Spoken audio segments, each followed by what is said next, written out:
Siguiendo el plateado Nilo desde El Cairo, en la meseta de Giza, a la sombra de las pirámides, se encuentra una de las auténticas maravillas del mundo. Durante casi 5.000 años su existencia ha estado envuelta en misterios, controversias e incertidumbres. ¿Cuánto tiempo lleva allí? ¿Quién la construyó y cuándo? ¿Por qué la construyeron? ¿A quién representa? ¿Hay cámaras secretas por debajo? Estas preguntas han confundido a reyes, exploradores y expertos durante siglos. Pero después de tantas teorías, excavaciones y disputas, ¿seremos capaces por fin de resolver los misterios de la Esfinge?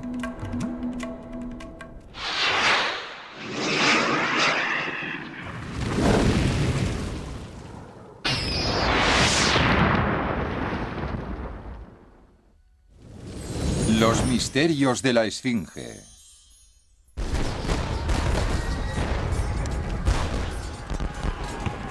Julio de 1798. Napoleón invade Egipto.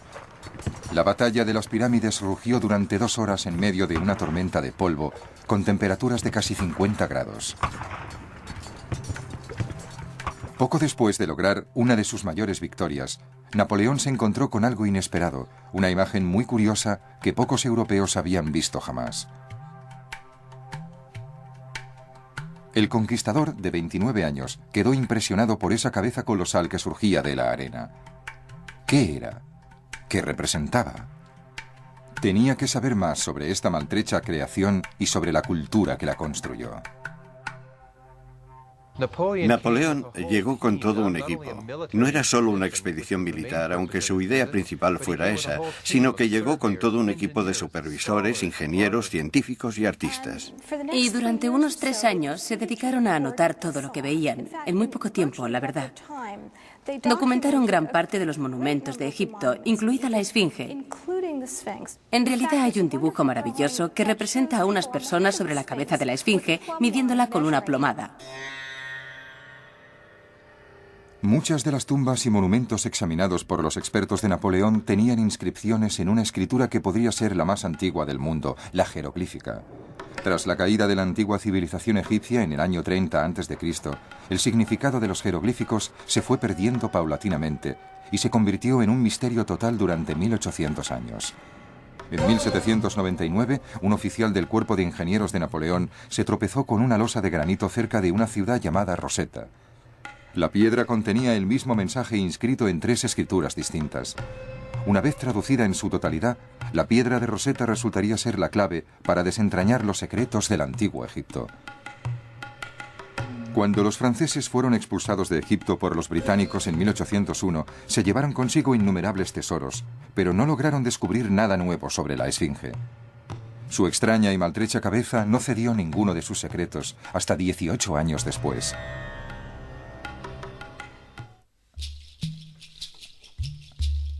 Todo el mundo conoce la palabra esfinge, pero pocos conocen su origen real y su significado. La palabra esfinge es de origen griego. Sphingen significa constreñir, o sea, atar, estrangular, ahogar. Y naturalmente eso tiene relación con la propia mitología de la figura de la esfinge. Era una estranguladora. Es una mala pronunciación de una palabra egipcia. De 2 palabras egipcias, imagen viva. Esfinge significa chispán. Es una palabra egipcia. Chispán. Imagen viva. Pues claro, eso eran las esfinges. Eran imágenes vivas. La mayor parte de las esfinges son retratos de reyes concretos. La gran esfinge es la viva imagen de un rey divino, tal vez del rey Sol, en la encarnación de uno de los reyes vivos de Egipto. La primera excavación moderna de la Esfinge la llevó a cabo un comerciante metido a explorador, Giovanni Caviglia, en 1816. Caviglia en aquellos tiempos podía hacer de todo. Podía excavar y sondear donde quisiera. Nadie se lo prohibía. Caviglia había oído rumores locales y leyendas de cámaras secretas y tesoros escondidos, y buscó un camino para entrar en la Esfinge. Le quitó la arena desde el cuello hacia abajo y se sorprendió al descubrir que la cabeza estaba unida a un enorme cuerpo de león de 72 metros de largo por 20 de alto. Entre las garras encontró los restos de una pequeña capilla y un altar que mostraba rastros de fuego. Tal vez la esfinge era un templo y el altar se había usado para quemar ofrendas. Sin ceder en su empeño, Caviglia seguía excavando, a pesar del peligro constante de ser aplastado por la arena. Caviglia llegó con una teoría en mente. Pensaba que habría un paso, un túnel desde la pata de la esfinge hasta la Gran Pirámide. Esa era su teoría. La idea del túnel era nueva. Excavó por todas partes, pero no encontró nada. Sin embargo, Caviglia sí logró un descubrimiento importante, la Estela del Sueño, un bloque de piedra erecto que contiene jeroglíficos. La piedra de Rosetta fue la clave que permitió descifrar sus interesantes inscripciones, que se remontaban al siglo XIV a.C. y contaban las gestas de un príncipe real, Tutmosis IV. Nos dice que durmió a la sombra de la cabeza de la esfinge y que la esfinge estaba enterrada por la arena hasta el cuello. La esfinge se le apareció en sueños. La esfinge le habló en sueños y le dijo: Tutmosis, hijo mío, me estoy muriendo. La arena me está matando. Si me libras de ella, te convertiré en rey del Alto y Bajo Egipto. Y nos encontramos con que hay mucho de política en esta historia. Porque Tutmosis mató a su hermano mayor, que era el heredero del trono de Egipto. Y de esta manera les decía a todos que tenían que olvidar el crimen que cometió, porque el Dios le había elegido para ser rey de Egipto. Yo lo llamaría propaganda. Si ocurrió de este modo o no, ¿cómo vamos a saberlo si han pasado 3.500 años? Es un poco difícil. Pero desde luego también lo es decir que el Dios decidió que este joven príncipe se convirtiera en rey. Era una forma de legitimarlo. Tutmosis estaba muy emocionado. Era un noble, tenía dinero. Reunió unas cuantas tropas, retiró la arena y lo arregló todo. Y se convirtió en faraón. O sea, que la esfinge no habla por hablar.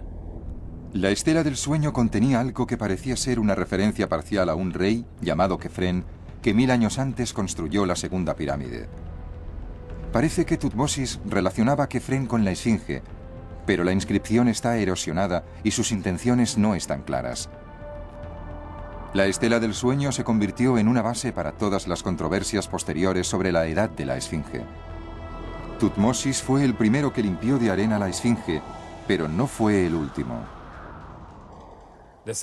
La arena arrastrada por el viento, que en realidad llega del norte de la meseta de Giza y gira en esta roca hacia el oeste, encuentra aquí un hueco que no tiene ningún sentido desde el punto de vista de la naturaleza, así que lo rellena. Por eso, cada vez que la esfinge queda abandonada a su suerte, el hueco se llena de arena. Ya ha ocurrido varias veces. Se emprendieron numerosas excavaciones alrededor de la esfinge durante el siglo XIX. Pero los exploradores y arqueólogos, frustrados por la enorme cantidad de arena que había que retirar, dejaron la mayor parte de la esfinge enterrada y prefirieron trabajar solo en algunas zonas concretas del monumento. Entre los muchos misterios de la esfinge, aparecieron varios objetos extraños a ambos lados. Mariette fue el primero que excavó a ambos lados de la esfinge en 1853 y encontró inmediatamente 2 cajas enormes en la cara sur. En la cara norte encontró 3 cajas adosadas a la esfinge, hechas de bloques de piedra.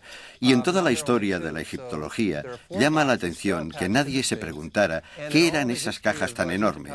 Todo nos lleva a pensar que eran pedestales para grandes estatuas situadas alrededor del cuerpo de la esfinge.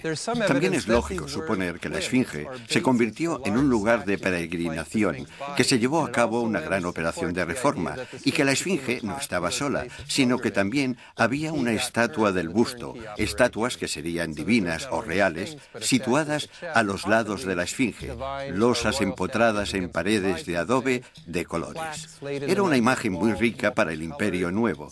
Seguramente esa es la explicación para las cajas. La única caja que no coincide con esta teoría es la del el lado noroeste. La parte superior de la caja, a diferencia de las demás, no parece lo bastante fuerte como para soportar una estatua, así que todavía puede saltar la sorpresa. Algo totalmente inesperado. Mariette también descubrió el Templo del Valle, justo al sudeste de la Esfinge. Su magnífica arquitectura llevaba más de 1000 años enterrada bajo toneladas de arena.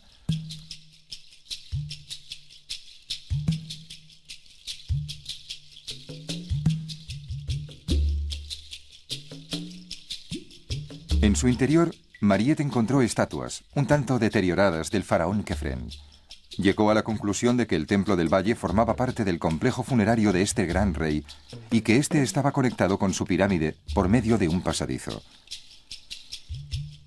La proximidad del templo a la Esfinge sugirió a los científicos de la época que tal vez la Esfinge fuera construida por Khefren.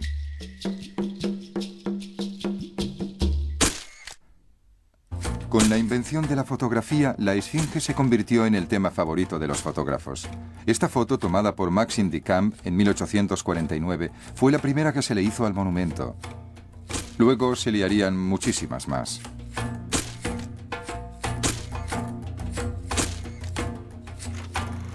Las primeras imágenes animadas de la Esfinge, que pocas veces se ven, fueron rodadas en 1902 por los pioneros franceses del cine, los hermanos Lumière. En general, la Esfinge se consideraba una curiosidad y una ocasión para tomar fotos, no un objeto de estudio científico serio. Hasta 1922, en que un sorprendente descubrimiento llevó la obsesión internacional por las antigüedades egipcias a máximos históricos. Una expedición arqueológica inglesa dirigida por Howard Carter descubrió la tumba de un antiguo faraón egipcio, el rey Tutankamón. El mundo había captado un destello de su civilización más antigua. Los objetos de valor incalculable hallados en la tumba unían su historia al rompecabezas de los misterios de la antigüedad. El interés por los misterios de la Esfinge también revivió. En 1925, el ingeniero Émile Barreis supervisó la primera operación de retirada de arena del monumento. También emprendió una serie de reparaciones muy controvertidas. Barreis inició la excavación por cuenta del Servicio de Antigüedades Egipcias y también se encargó de la restauración de Nemes, el tocado de la Esfinge. Una restauración que hoy en día nos parecería muy dudosa. Se temía seriamente que una tormenta del desierto se llevara la cabeza, por lo que ésta se fijó con cemento bajo el cuello, en un vago intento de reconstrucción de lo que sería el tocado original, que llegaba casi a los hombros. La reconstrucción no fue muy buena. Alteró completamente la imagen de la estatua. Si la ves ahora, si miras imágenes modernas, tus propias filmaciones, y luego ves las fotos del siglo XIX, es casi como ver dos estatuas distintas. Su imagen ha cambiado tremendamente con esas restauraciones. Como otros egiptólogos, yo creo que hoy en día deberían ser eliminadas. Tendríamos que devolverle el aspecto que ha tenido durante casi toda su historia. Uno de los aspectos menos habituales de la Esfinge se captó durante la Segunda Guerra Mundial. Por primera vez, un equipo de hombres cubrió la Esfinge de arena, formando una barba de sacos de arena para proteger el monumento de las bombas nazis. Desde que Napoleón puso sus ojos en la Esfinge, la civilización moderna ha luchado por descubrir sus misterios. No se ha descubierto ninguna historia escrita de este monumento. No parece que se haya registrado ningún detalle de su creación en piedra ni en papiro. ¿Quién la construyó y cuándo? ¿Con qué propósito? La respuesta a esas preguntas solo nos será revelada si retrocedemos hacia el pasado.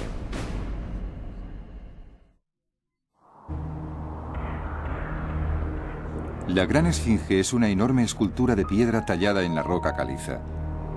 Está en un recinto parecido a un foso, de donde los expertos creen que se sacaban las piedras para construir las pirámides y los templos cercanos.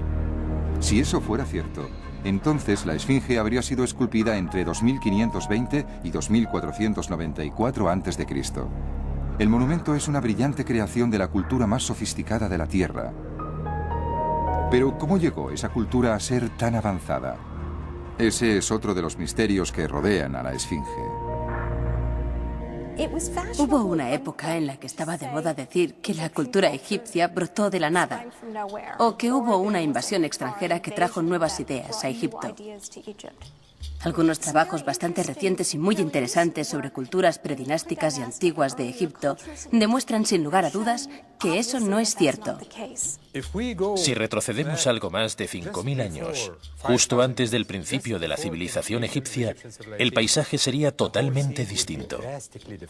En las tierras al oeste del Nilo, entre 5.000 y 11.000 años atrás, había muchos lagos, un entorno parecido a la sabana. Había vegetación, había animales y había hombres. Era un entorno muy rico. En el río había pesca abundante y animales que llegaban atraídos por las aguas del Nilo. Habían desarrollado una tecnología fluvial muy avanzada, pero eso no equivale a una civilización. Así que algo debió pasar hace 5.000 años para encender la chispa de la civilización. Una sequía masiva atacó el oeste de Egipto en el cuarto milenio antes de Cristo. Los lagos se secaron, los ríos desaparecieron y ya no había hierba para los animales.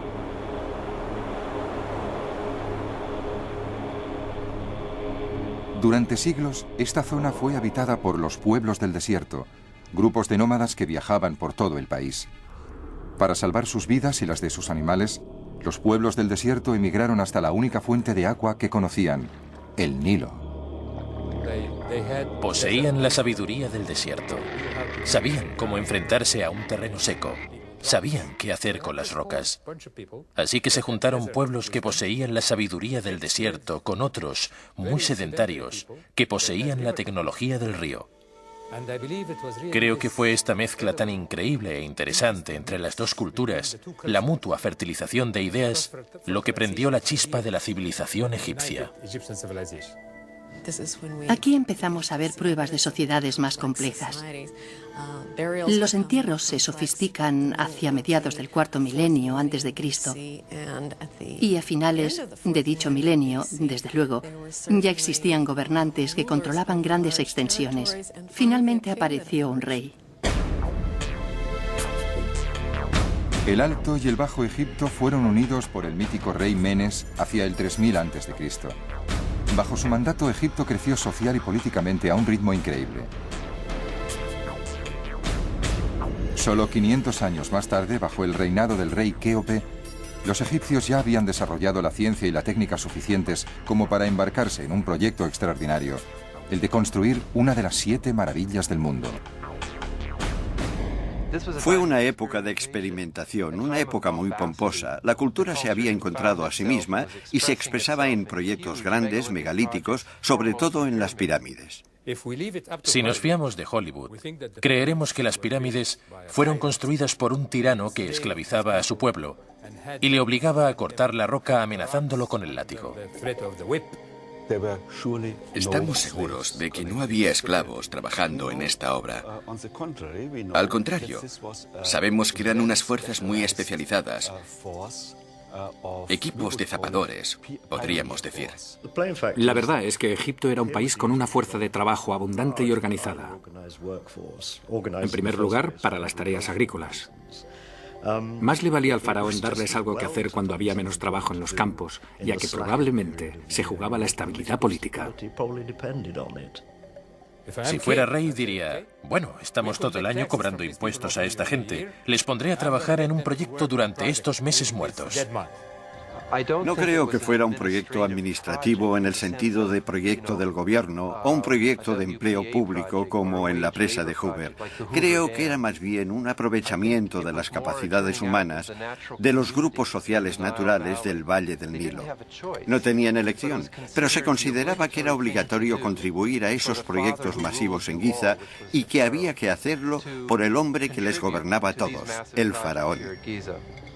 Y así, al crear la Gran Pirámide, es posible que Kéope construyera Egipto como nación unificada.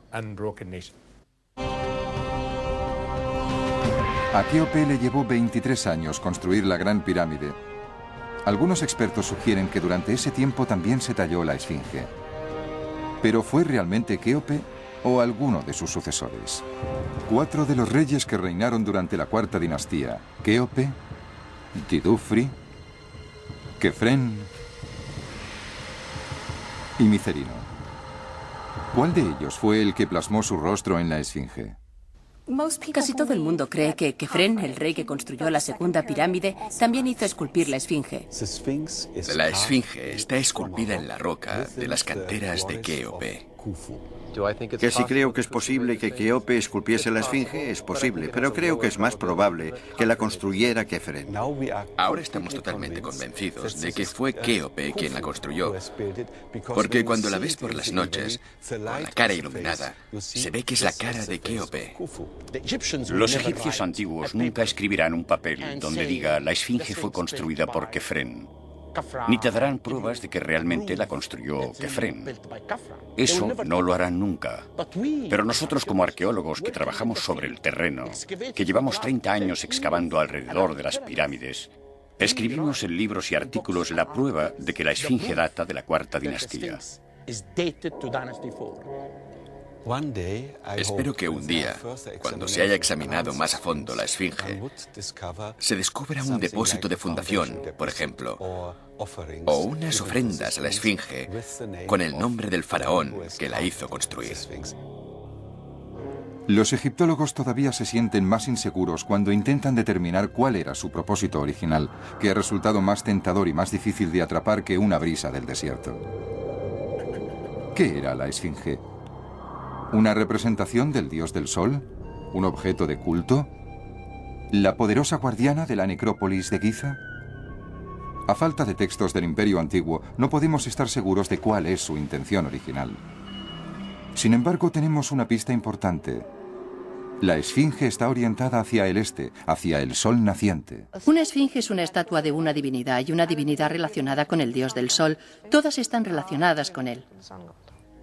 Cuando el rey muere, se convierte en el dios Sol. Por eso creo que Kéope fue el primer rey del antiguo Egipto que llevó a cabo una revolución religiosa.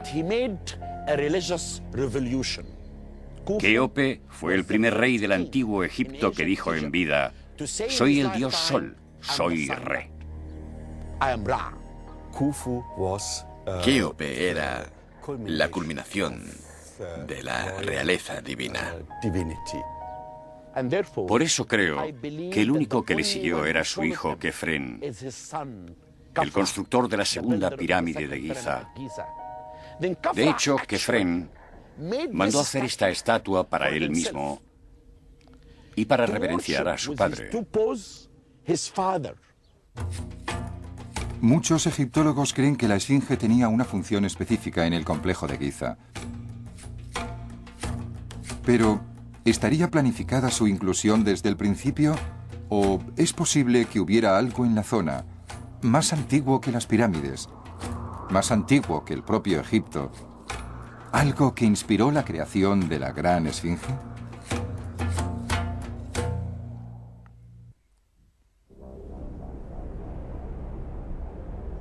Cuando los reyes de la cuarta dinastía llegaron a Giza hacia el 2500 a.C., para construir sus pirámides y complejos funerarios, encontraron una zona escarpada de piedra caliza hacia el este. De allí sacaban los obreros bloques de piedra caliza para construir las nuevas edificaciones, dejando a su paso una zona hundida con un bloque de piedra enorme sin cortar en el centro. Muchos expertos creen que la esfinge empezó a partir de ese bloque residual. La forma de la roca que quedaba sugería posibilidades monumentales. En el desierto oeste del Nilo hay muchas de estas figuras erosionadas por el viento, que en geología llamamos yardans, de una palabra turca que significa escarpado. Una de ellas, cerca del oasis de Farafra, en Egipto, es exacta a la esfinge. Cuando la vi y la fotografié, supe que estaba preparado para exponer mi teoría y publicarla. Y mi teoría es que al este de la meseta de Giza había toda clase de colinas esculpidas primero por la erosión del agua y luego por la erosión eólica. Y la erosión del agua hace que estas rocas y estas colinas sobresalgan del suelo.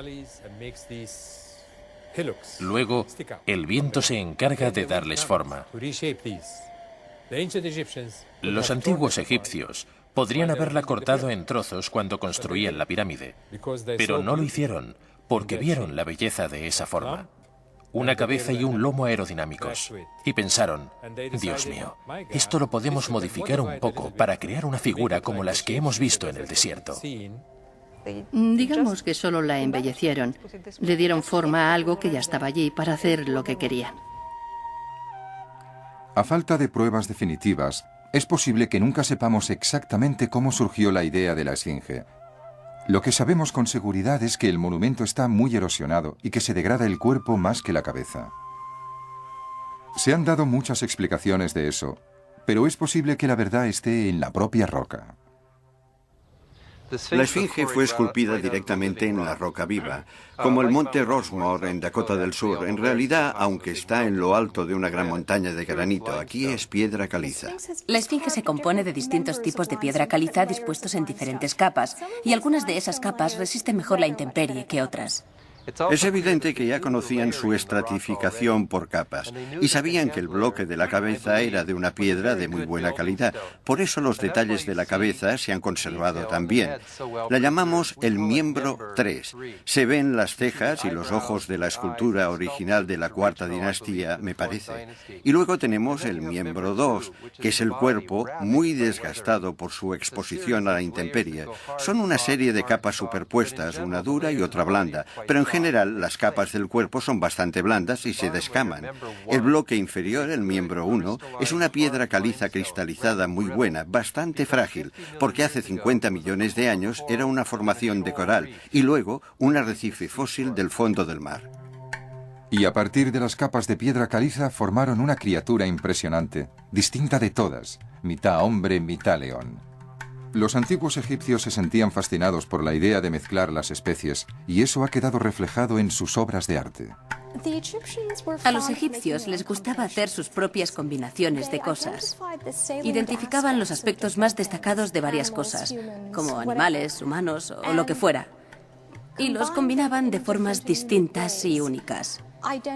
Identificaban a algunos animales por su poder, como el león o el toro, por ejemplo, y los combinaban. Combinaban algunos aspectos suyos con aspectos humanos, para que su poder se contagiara a los humanos, concretamente al rey, claro.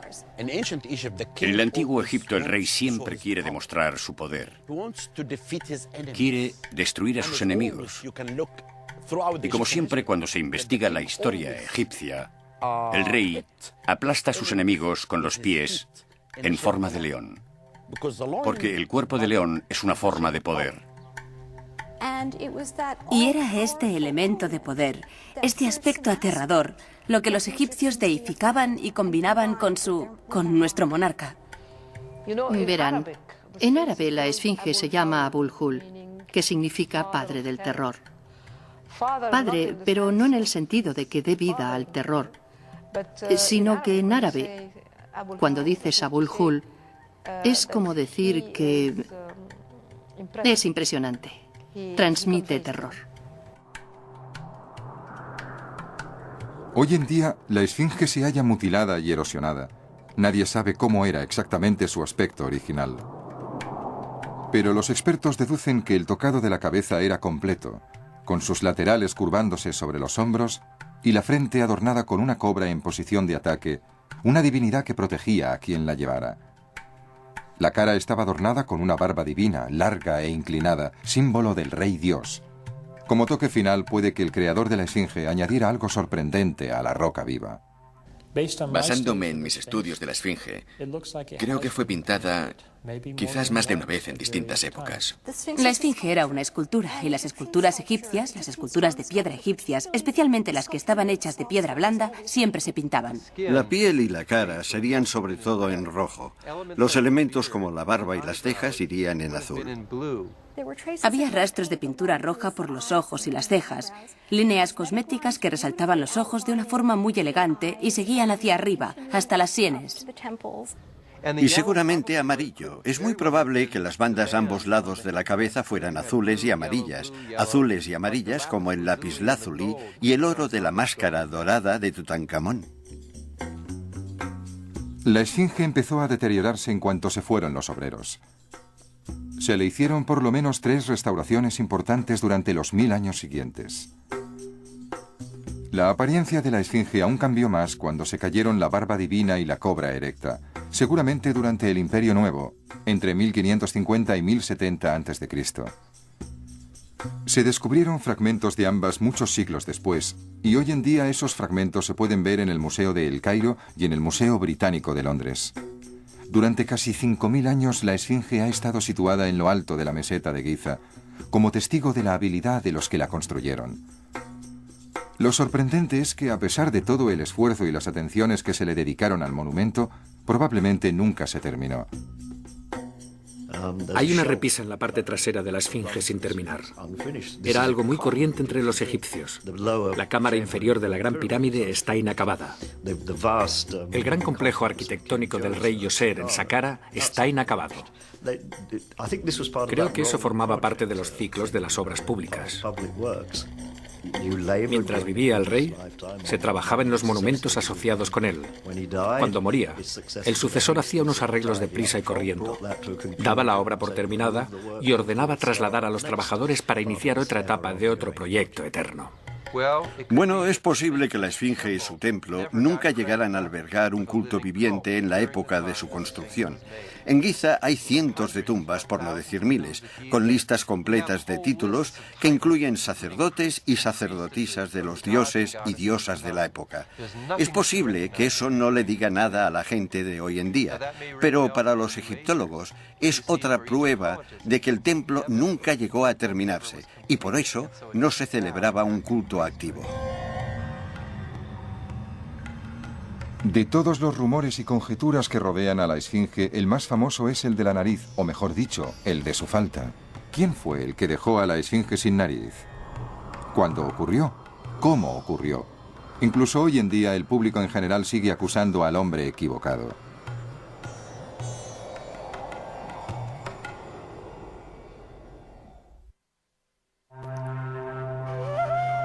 Si vemos la esfinge hoy en día, nos impresiona la expresividad de sus ojos y su suave e inescrutable sonrisa. La piedra caliza se ha desgastado de una forma tan extraña que si te desplazas solo unos metros a un lado o a otro, cambian toda su expresión y su apariencia. Pero como la imagen de la esfinge es todo un símbolo, de entrada nadie se da cuenta de que le falta la nariz. Si te quedas aquí donde se sitúan los turistas solo una hora, oirás por lo menos 10 historias distintas. Todo el mundo tiene su opinión. Esta es la esfinge, guardiana del recinto sagrado de la segunda pirámide. ¿Y cómo se rompió la nariz? Cuando Napoleón llegó a Egipto, sus artilleros la usaron como objetivo y le saltaron la nariz con una bala de cañón. ¿Napoleón? Pero yo no creo que fuera Napoleón Bonaparte. Era un hombre que llevaba consigo científicos de todas clases. Viajaban con sus oficiales y sus soldados. No creo que encontraran una pieza arqueológica como esta y empezaran a dispararle balas de cañón. Hay quien dice que llegaron los bárbaros y rompieron a golpes la nariz de la esfinge. Otros dicen que no, que fueron los árabes quienes dañaron la nariz de la esfinge. Si observas la cara atentamente, hay una marca de palanca en lo alto de la nariz, justo en el puente, y hay otro surco profundo en el lado izquierdo. Y yo juraría que es como si alguien hubiera cogido 2 palancas enormes y se las hubiera metido a la nariz. Parece que alguien le rompió la nariz deliberadamente y de un solo golpe. Un tal Abdel Latif visitó la esfinge. Era un médico de Bagdad que llegó aquí hacia el 1200 después de Cristo y quedó fascinado por la cara de la esfinge. Cuando él la visitó, estaba en buen estado. En el siglo XIV encontramos una historia de un cronista árabe llamado el Makrizi.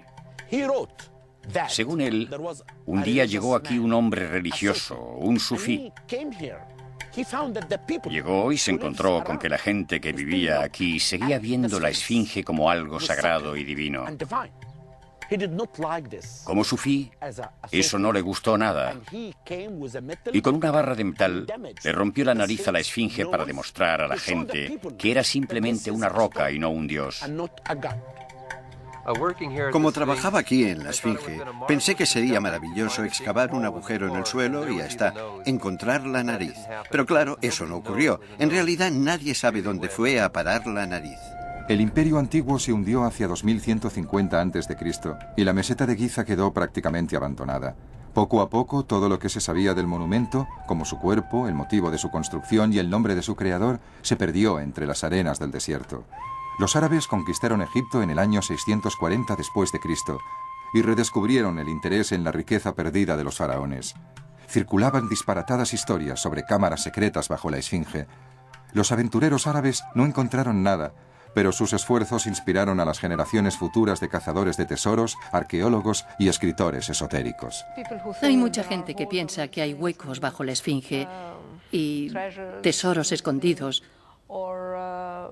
No necesariamente oro, pero sí textos importantes y papiros. Pero se han hecho muchas investigaciones y la verdad es que no se ha encontrado nada.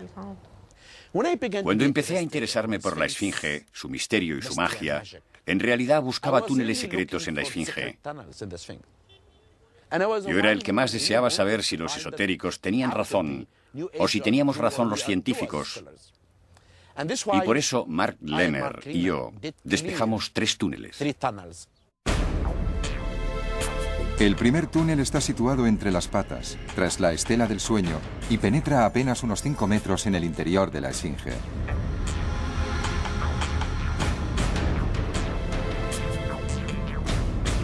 El segundo está situado en lo alto de la esfinge, detrás de la cabeza, y es muy probable que fuera excavado por los primeros buscadores de tesoros.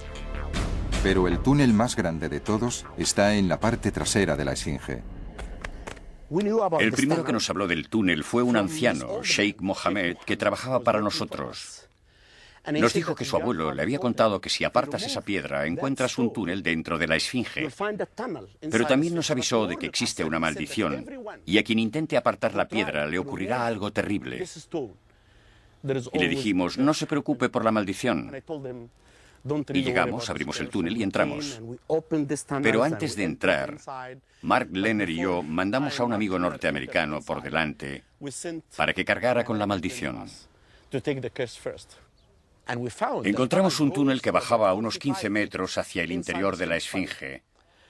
No encontramos nada, solo unos cuantos zapatos viejos. Pero lo más importante es que descubrimos que los túneles que estaban excavados en la esfinge no eran recientes.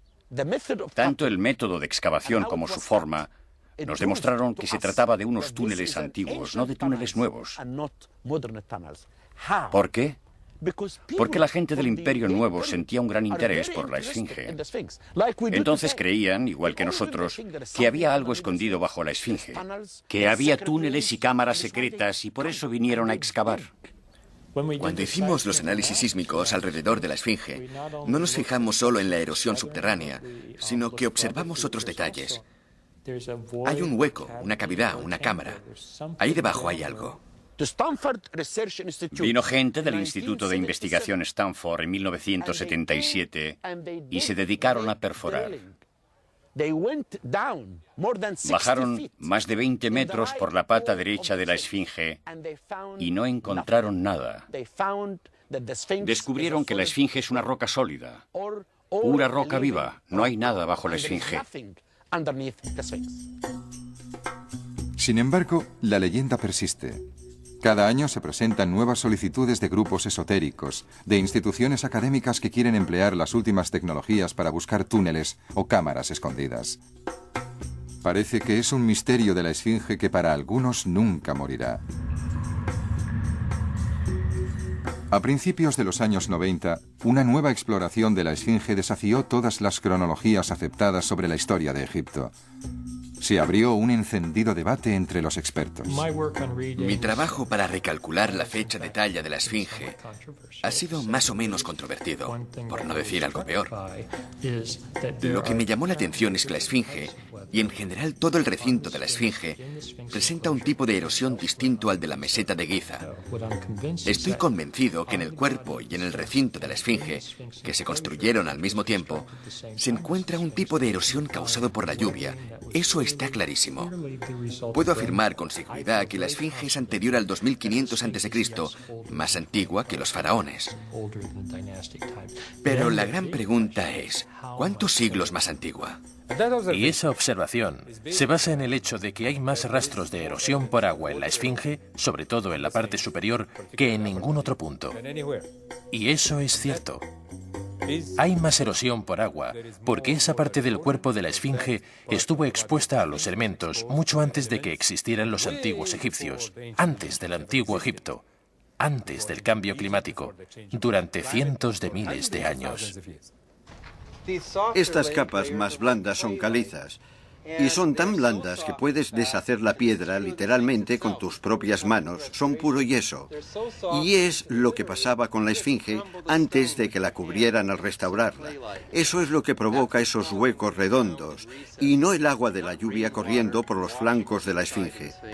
Las capas más duras, que parecen más redondeadas, se descaman tanto que les puede sacar lascas enormes como de una patata grande, casi de 1 centímetro de grueso, y seguramente son las sales las que hacen saltar la roca a pedazos y la destrozan por momentos. No hacen falta miles de años de lluvia para mostrar estas pautas de erosión. La erosión se está produciendo ahora, ante nuestros propios ojos. No puedo discutir científicamente sobre las pautas de erosión ni nada de eso. Pero sí puedo decir que no hay nada en la civilización egipcia que nos lleve a pensar que podían crear un monumento así en una época tan antigua. Habría brotado en el vacío, y eso no tiene lógica. La teoría de la erosión por agua sigue siendo controvertida. Una gran mayoría de expertos creen que no hay pruebas que la sostengan, o muy pocas. Si la Esfinge no surgió de las brumas de la prehistoria, ¿quién la talló? ¿Y cuándo? Unas excavaciones recientes en la meseta de Giza han puesto al descubierto nuevas pruebas muy importantes para saber más sobre los auténticos constructores de la Esfinge. A poca distancia de la Esfinge, en dirección sur, Mark Lehner y Zahi Hawass realizaron un descubrimiento extraordinario que ha ayudado a resolver otro de sus misterios. Aquí encontramos rastros del campamento de obreros, y creo que los obreros que trabajaron en la construcción de la Esfinge y las pirámides vivían por encima de esta zona.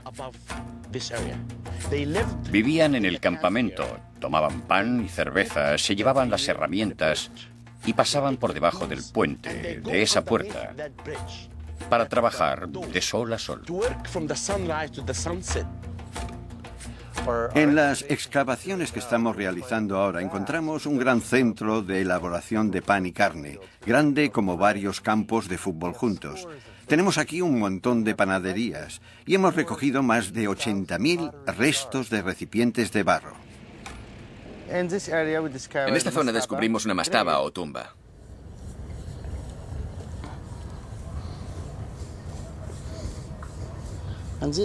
Y esta calavera parece haber pertenecido a un hombre joven, porque tiene la frente pequeña.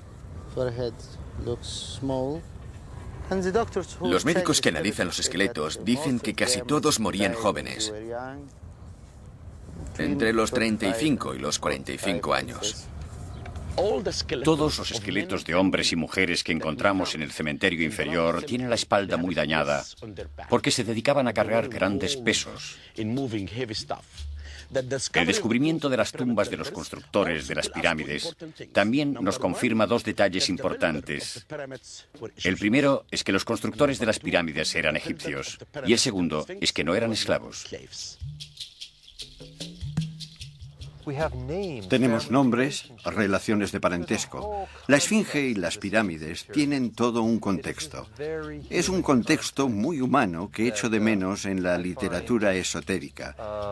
Si no fueron ellos, entonces, ¿quién fue? ¿Dónde están las pruebas? Porque no se puede hacer desaparecer una cultura sin dejar rastro, dejando solo un monumento enigmático como una especie de iceberg flotando en solitario. La esfinge lleva cerca de 5.000 años ocupando una posición destacada en la meseta de Giza.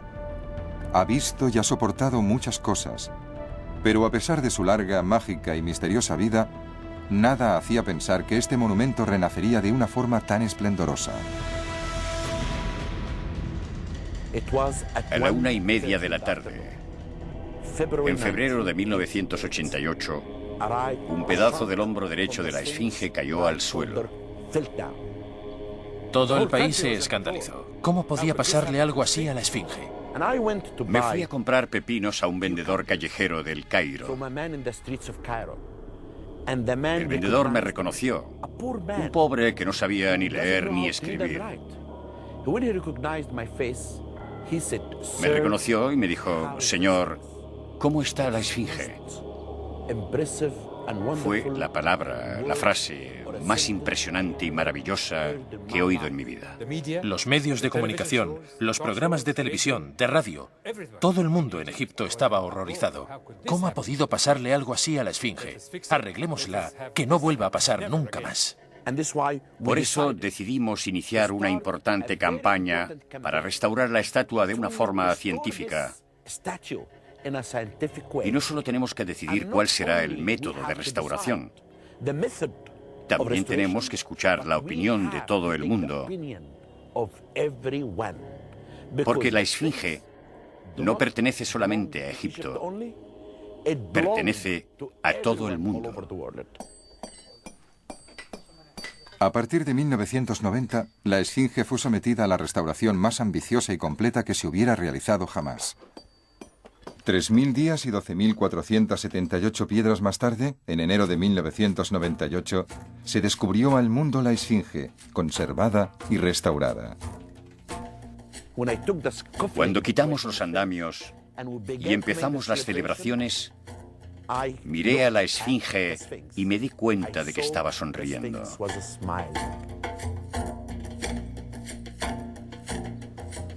Tal vez fue la mejor noche de su vida. En sus 5.000 años de historia, lo veía todo. Había visto a Napoleón, a la gente que llegaba de todas partes, a los esotéricos, a la gente hablando sobre ella, pero nunca lo había pasado tan bien como aquella noche. Todo el mundo miraba su cara. En el Egipto de hoy en día, la esfinge tiene un papel muy significativo. No entiendo exactamente cuál es, pero es muy significativo. Desde luego es una de las maravillas del mundo para todos y el orgullo de los egipcios. Para nosotros representa la gloria de la civilización egipcia, una muestra de lo que eran capaces los egipcios. Por eso estamos muy preocupados de que le ocurra algo, porque no es solo de los egipcios, es de toda la humanidad. Los egipcios de hoy en día consideran a la esfinge tan importante como las pirámides, o tal vez un poco más. Me pregunto si algunas de las personas que viven cerca de la esfinge no siguen considerándola, con cierta benevolencia, como un dios.